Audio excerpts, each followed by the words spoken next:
আসসালামু আলাইকুম। আজকে মুরগির মাংস রান্না করছি। নতুন আলু দিয়ে মুরগির মাংস ঝোল রান্না করছি। আমার ঘরে সবাই নতুন আলু দিয়ে মুরগির মাংস বলেন, গরুর মাংস বলেন, যে কোনো মাংস দিয়েই কিন্তু খুব পছন্দ আলু দিয়ে। তাই আলু দিয়ে আমি আজকে মুরগির মাংসটা রান্না করছি। খেতে কিন্তু খুব সুন্দর হয়েছে। তো আপনাদের যদি ভালো লাগে এভাবে রান্না করে খেয়ে দেখতে পারেন।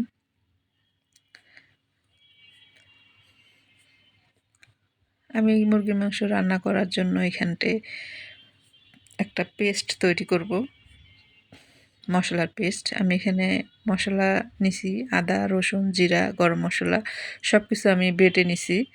আমি এখানে 1.5 চামচ মশলা নিছি, আর হলুদের গুঁড়া 1 চামচ, মরিচের গুঁড়া নিলাম আমি 1.5 চামচ। পরিমাণ মতো একটু লবণ দিয়ে দিব। দিয়ে আমি এখানে একটু পানি দিয়ে আমি একটা পেস্ট তৈরি করে রাখবো।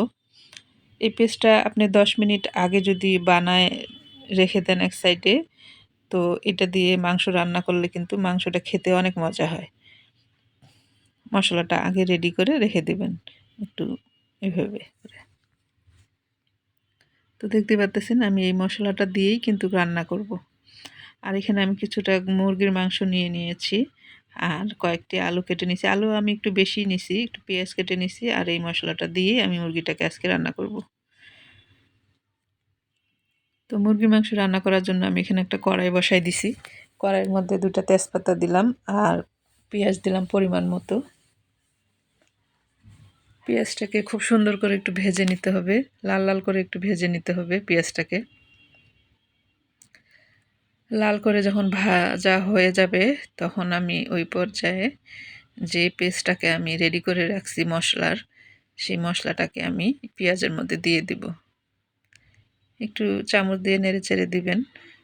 দিয়ে জালটাকে সবসময় একটু কমাই দিবেন। আমার জালটা একটু বাড়ানো ছিল, তাই ধোঁয়া উঠতেছিল। তো খুব সুন্দর করে একটু নাড়াচাড়া করে কষাইতে হবে মশলাটাকে। খুব সুন্দর করে মশলাটাকে কষাইতে হবে, আর অবশ্যই জালটাকে একটু কমায় রাখবেন। না হলে যখনই মশলাটা দিবেন তেলের মধ্যে, তখনই কিন্তু চারদিকে অনেক ফুটতেছে। আমি এই বাটিটাকে ধুয়ে, যে মশলাটা লেগেছিল সেটাকে ধুয়ে আমি পানিটা দিয়ে দিলাম মশলার মধ্যে। খুব সুন্দর করে মশলাটা কষানো হইলে তখন আমি পর্যায়ে মুরগির মাংসগুলোকে দিয়ে দিব।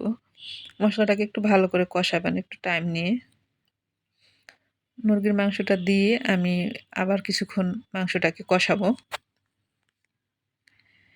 মাংসটাকে কষানো হইলে ওই পর্যাতে আমি আলুগুলোকেও দিয়ে দিব, কারণ আলুগুলোকে দিয়ে একসঙ্গে কষাবো আমি। আলু আর মাংস একসঙ্গে কষানো হয়ে যাবে।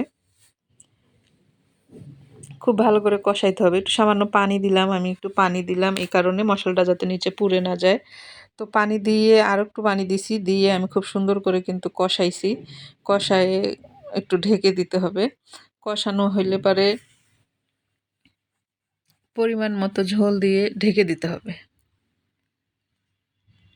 তো দেখতেই পারতেছেন আমার কষানো হয়েছে মুরগির মাংসটাকে। এখন আমি কয়েকটি কাঁচামরিচ দিয়ে দিচ্ছি। এটা একটা সুন্দর ফ্লেভারের জন্য দিচ্ছি। আর ঝাল আপনাদের পছন্দ অনুযায়ী আপনারা ঝাল দিবেন।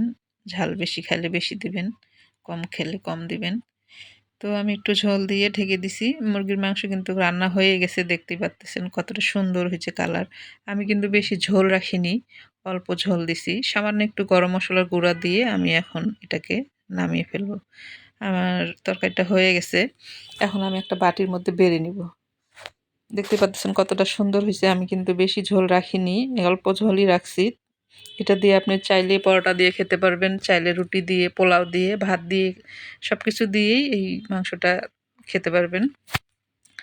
তো আপনাদের ভালো লাগলে এভাবে রান্না করে খেয়ে দেখতে পারেন। আর আমার ভিডিওটা ভালো লাগলে লাইক, কমেন্ট, শেয়ার করিয়েন। আর আমার ভিডিও ভালো লাগলে অবশ্যই আপনারা এভাবে রান্না করে খেয়ে দেখতে পারেন। আবার নতুন কোনো ভিডিও নিয়ে আপনাদের মাঝে আসবো। এই পর্যন্ত এই ভিডিও থাকলো। আল্লাহ হাফেজ।